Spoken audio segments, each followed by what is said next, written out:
Hello hi how are you दोस्तों। स्वागत है आपका इस डिस्कशन में। अभी तक हमने चरक चिकित्सा के शुरू के 10 अध्याय पूरे कर लिए हैं और अब बढ़ते हैं आगे। तो आज का पहला प्रश्न है, अर्शांश चेष्टा न च देह शुद्धि मर्मोपघातो विषमा प्रसूतिः, यह किस व्याधि का निदान है? अगला प्रश्न, रोगाः सर्वे अपि मंदाग्नीनां विशेषतः, यह किस व्याधि में आया है? अगला प्रश्न, अम्लावस्था पाक में स्थान बताइए।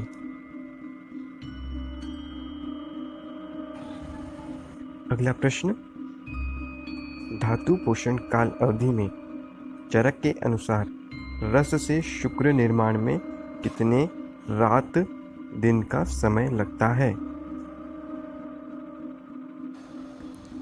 अगला प्रश्न ये रहा, अलग अलग आचार्यों के अनुसार अग्नि के भेद बताइए।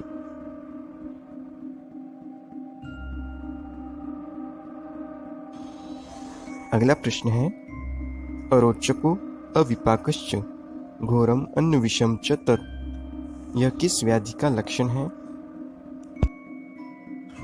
बहुत ही बढ़िया। तो चलिए अजीर्ण के भेद बताइए, कितने प्रकार के होते हैं? अगला प्रश्न, गुर्दा का प्रमाण बताइए।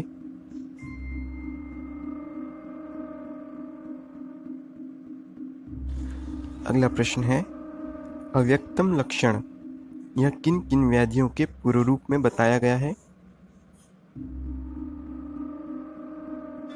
अगला प्रश्न है, शोथ का प्रत्यात्मक लक्षण बताइए।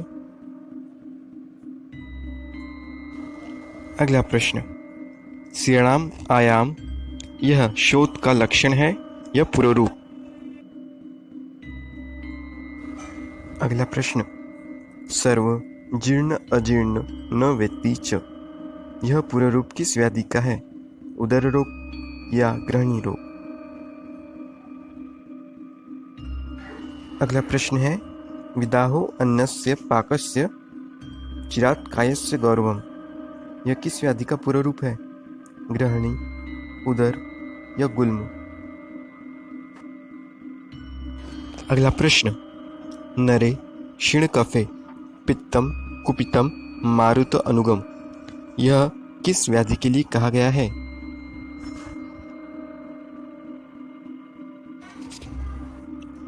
अगला प्रश्न, भुक्ते अन्ने लभते शांतिम जीर्ण मात्रे प्रताम्यति, खाना खाने के बाद शांति मिलती है और खाना पचने पर तीव्र हो जाता है, ऐसा कौन सा रोग है?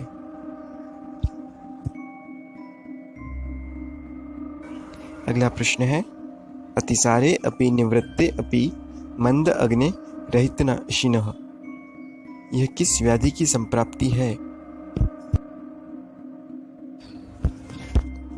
ग्रहणी के भेद बताइए। अगला प्रश्न, घटियंत्र ग्रहणी संग्रहणी, इसका वर्णन किस आचार्य ने किया है? अगला प्रश्न है, अकृशस्य अपि दौर्बल्यम आलस्यम च, यह किस व्याधि का लक्षण है? अगला प्रश्न, वृद्धि सर्वरसानाम च, यह किस ग्रहणी का प्रकार का लक्षण है? अगला प्रश्न, जीर्णे जीर्यति च आत्मानं भुक्ते स्वास्थ्यम उपैति च, स वात गुल्म हृदरोग प्लीहा शंकी च मानवः, यह किस व्याधि के लिए आया है? अर्श के लिए या ग्रहणी के लिए? अगला प्रश्न ये रहा, 1 साल पुराना अर्श, इसकी साध्य साध्यत्व बताइए। अगला प्रश्न है, स्वेद एवं अम्बुह स्रोतस का अवरोध किस व्याधि में होता है?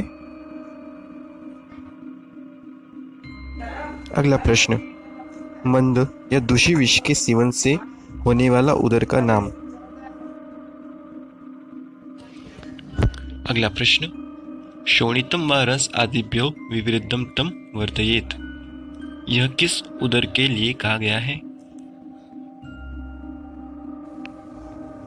अगला प्रश्न, नाभि उपरी गोपुक्षवत अभिनिर्वर्तत इति, यह किस उदर व्याधि के लिए आया है? अगला प्रश्न है, कुणप गंधी आम वर्च, यह किस व्याधि में मिलता है?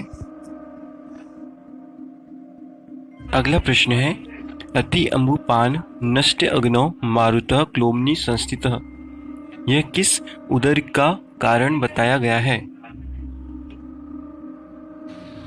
अगला प्रश्न है, शोथ के 3 भेद पृथु, उन्नत और ग्रथित, यह किस आचार्य ने बताए हैं?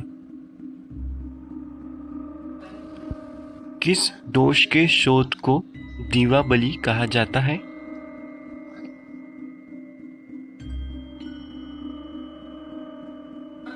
अगला प्रश्न, जालक गर्दभ में कौन सा दोष प्रकोप होता है? अगला प्रश्न, परिसंवत्सरो याप्य, अर्थात 1 वर्ष का पुराना रोग याप्य, यह किस व्याधि के लिए आया है? अगला प्रश्न है, अमृत प्राश घृत, इसका रोग अधिकार बताइए। अगला प्रश्न, शोथ चिकित्सा में उष्ट्र दुग्ध का आहार कितने समय तक लेने के लिए कहा गया है? अगला प्रश्न है, गुड़ अभयाम व गुड़ नागरम व सदोष भिन्न आम विबद्ध वर्चा, यह किस अतिसार की चिकित्सा है? प्रश्न, नित्य विरेचन, यह किस रोग की चिकित्सा बताई गई है?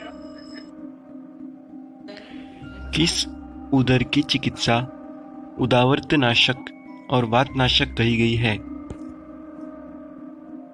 किस व्याधि में दुग्ध को अमृत के समान लाभकारी बताया गया है? अगला प्रश्न है, अक्रियायाम ध्रुव मृत्यु क्रियायाम संशयो भवेत्, इसका रेफरेंस बताइए।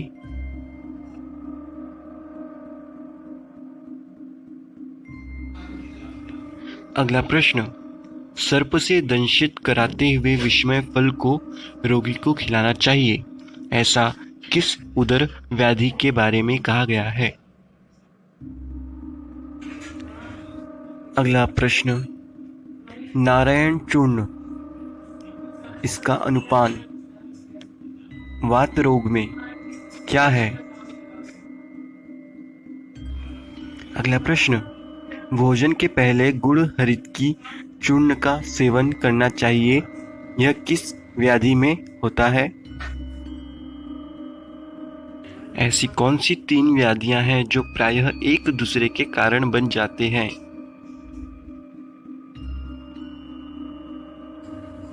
अगला प्रश्न है, तक्र के भेद कितने हैं?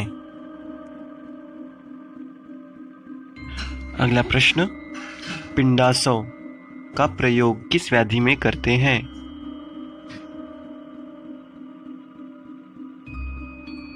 गृहिणी रोग में कृष्ण आत्रेय द्वारा बताया गया योग कौन सा है? अगला प्रश्न, चरक ने किस गृहिणी में व्यत्यासात चिकित्सा बताई है?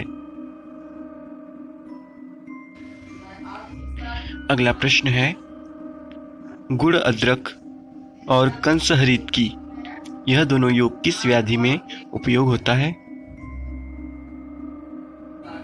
अगला प्रश्न है, कंस हरितकी में कितनी हरितकी का प्रयोग किया जाता है? ओए होए होए, तो चलिए आज हमने चरक चिकित्सा 11 से चरक चिकित्सा 15 तक के डिस्कशन कंप्लीट कर लिए और अब अगले अध्याय में अगले 5 अध्याय देखेंगे। तब तक के लिए बाय बाय।